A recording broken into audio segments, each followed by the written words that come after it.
السلام علیکم۔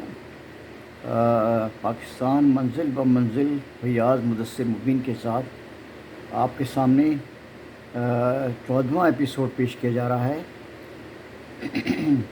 یہ ایپیسوڈ پاکستان کے ان واقعات پر مشتمل ہے جو مئی 1948 میں پاکستان میں پیش آئی تھی۔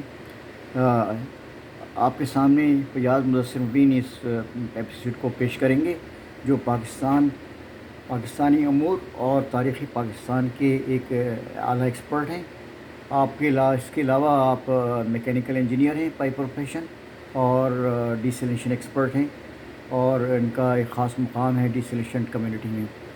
آپ سب سے گزارش ہے کہ آپ اس ایپیسوڈ کو لائک کریں، سبسکرائب کریں، ڈسٹریبیوٹ کریں اور اپنے دوستوں اور ساتھیوں کو بتائیں اس ایپیسوڈ کے بارے میں، اس پوسٹنگ کے بارے میں، اس نئے انفارمیشن چینل کے بارے میں، اور تاکہ یہ پیغام پاکستان کے گھر گھر پہنچ سکے۔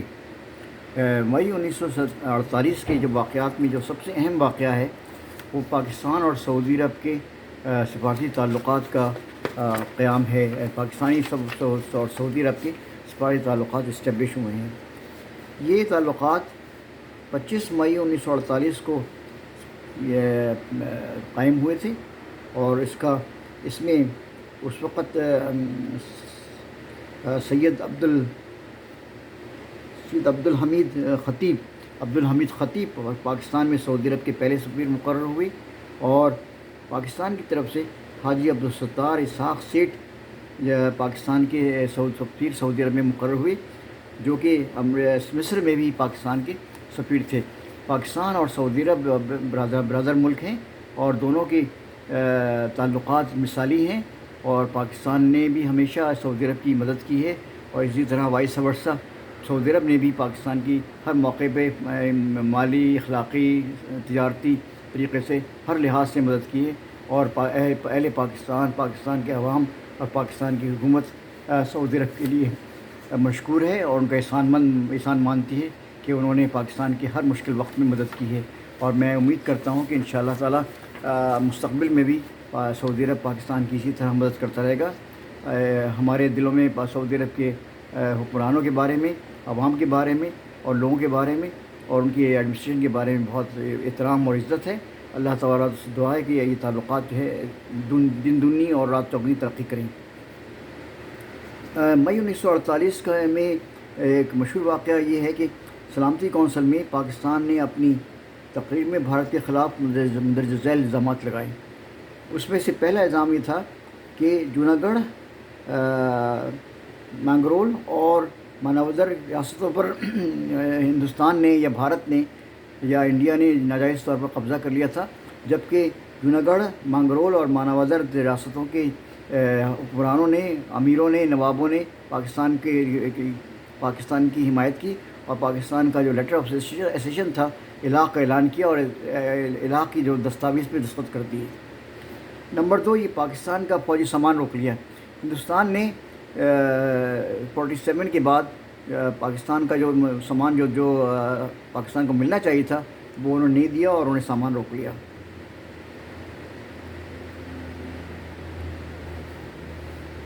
پاکستان کے حصے میں آنے والا فورن ایکسچینج بھی نہیں پاکستان کو دیا گیا، اور پاکستان کو جو کیش پیمنٹ ہونا چاہیے تھا کیش کا، وہ بھی پاکستان کو نہیں دیا گیا۔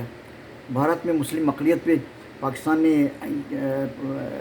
اعتراض کیا اور اس کا احتجاج کیا کہ پاکستان مسلم اقلیت کو بے دردی قتل کیا جا رہا ہے ہندوستان میں۔ اور آخری بات یہ تھی کہ حیدرآباد اسٹیٹ پر ہندوستان نے ناجائز قبضہ کر لیا، جبکہ حیدرآباد دکن کے وزیر اعظم نے پاکستان کی حمایت کی اور پاکستان میں شامل ہونے کا اعلان کیا، اور عرب لیگ نے بھی حیدرآباد اسٹیٹ کو as a independent country, as a independent state تسلیم کر لیا تھا اور ممبر ملک بنا دیا تھا۔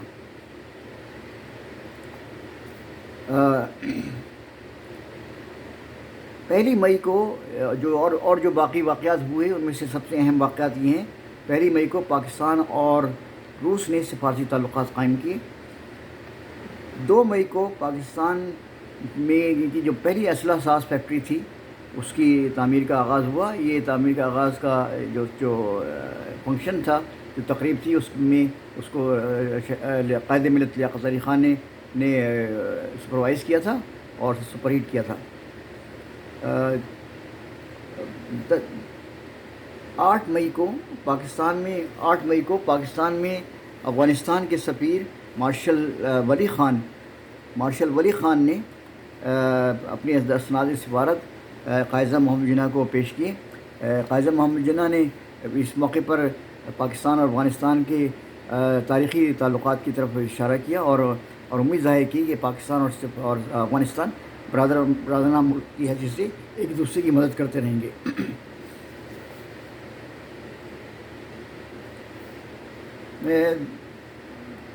10 مئی کو گورنر جنرل پاکستان قائزہ محمد جناح نے اسٹیٹ بینک کے قیام کا سرکاری حکم جاری کیا، جو کہ الٹیمیٹلی 1 جولائی 1948 کو قائم کیا گیا تھا. 12 مئی کو کشمیری علاقے میں پاکستانی افواج نے کارگل کو ڈوگرا غلامی سے آزاد کرا لیا اور پاکستان میں شامل کر لیا. سلامتی کونسل میں اس بارے میں بتایا گیا کہ کارگل پاکستان کا حصہ ہے اور پاکستان کو ہی ملنا چاہیے، پاکستان میں ہی شامل ہونا چاہیے.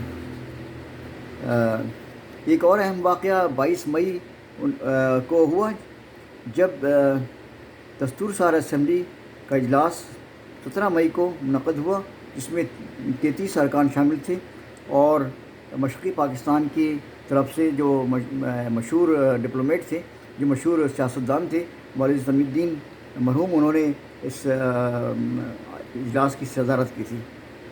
22 مئی 1948 کو پاکستان کی مجلس دستور ساز اسمبلی نے کراچی کو وفاقی دارالحکومت قرار دیا اور اس پہ جو ایک قرارداد منظور ہوئی، جس پہ سب لوگوں نے اتفاق ظاہر کیا اور اس پہ تمام ارکان سندھ کے، پنجاب کے اور سب متفق تھے کہ پاکستان کے لیے مثالی دارالحکومت کراچی ہے.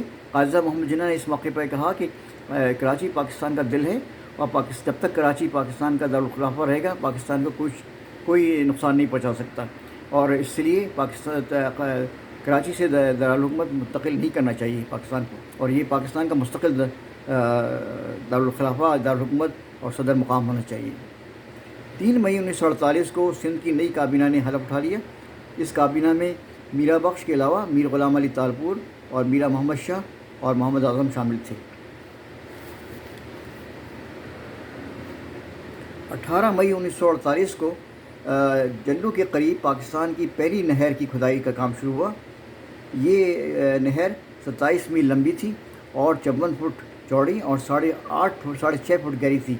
اس کا پورا نام بمبا والا راوی بیدیا دیپالپور لنک نہر تھی، جو اپنے نام کے اختصار کے ساتھ BRB نہر کے نام سے مشہور ہے.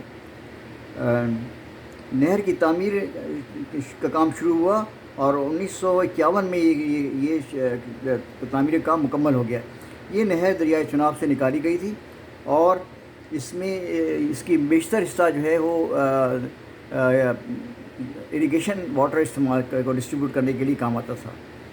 1965 میں لاہور کی دفاع میں اس نہر نے بڑا عظیم کام انجام دیا اور 17 دن کی شب و روز کوشش کے باوجود بھارت کی افواج اس نہر کو عبور نہیں کر سکیں. اس طرح یہ پاکستان کی دفاعی لائن ثابت ہوئی. 28 مئی کو علامہ شبیر احمد عثمانی کی پہلی کی اپیل پر پورے پاکستان میں فلسطین مجاہدین سے یکجہتی کا دن منایا گیا اور اس میں تقریبات ہوئیں، جلسے ہوئے، جلوس نکالے گئے اور کشمیر اور فلسطین کے لیے کامیابی کے لیے، کشمیر اور فلسطین کی آزادی کے لیے، مکمل آزادی کے لیے دعائیں کی گئیں. 13 مئی 1948 کو پاکستان کا قومی ترانہ منتخب کرنے والی کمیٹی نے اپنے کام کا آغاز کیا اور اس کا کام چلتا رہا، حتیٰ کہ آخرکار پاکستان کا قومی ترانہ جو ہے وہ منتخب کر لیا گیا. 27 مئی کو لداخ پر آزاد کشمیر کی فوجوں نے قبضہ کر لیا اور اس میں پاکستان کا جھنڈا لہرا دیا. 6 مئی 1948 کو پاکستان اور سویڈن کے درمیان کراچی میں فضائی معاہدے پر دستخط ہوئے، اور اس کے بعد سے کراچی اور سویڈن میں ہوائی ٹریفک کا سلسلہ شروع ہوا، اور وہ اب تک الحمدللہ کامیابی سے چلتا رہا۔ یہ واقعات آپ کے سامنے مئی 1948 کے لیے کے سلسلے میں پیش کیے گئے تھے۔ مجھے امید ہے کہ آپ کو یہ پسند آئے ہوں گے۔ اس سلسلے میں اپنی آراء کا ضرور اظہار کیجیے، اور میرا ای میل ایڈریس فیاضمبین@hotmail اور gmail.com ہے۔ آپ ان دونوں ای میل پہ مجھے اس سے کانٹیکٹ کر سکتے ہیں۔ میں اس کے علاوہ میں لنکڈ پہ اور فیس بک پہ بھی اویلیبل ہوں۔ آپ اس میں بھی مجھے اپنا میسج یا اپنا پیغام، اپنا تبصرہ، اپنا کمنٹ پیش کر سکتے ہیں۔ اللہ تعالیٰ سے دعا ہے کہ اس کام کو مکمل کرنے کی توفیق دے۔ اپنا خیال رکھیے اور اپنی ضرور رائے سے ضرور مطلع فرمائیں۔ اللہ حافظ۔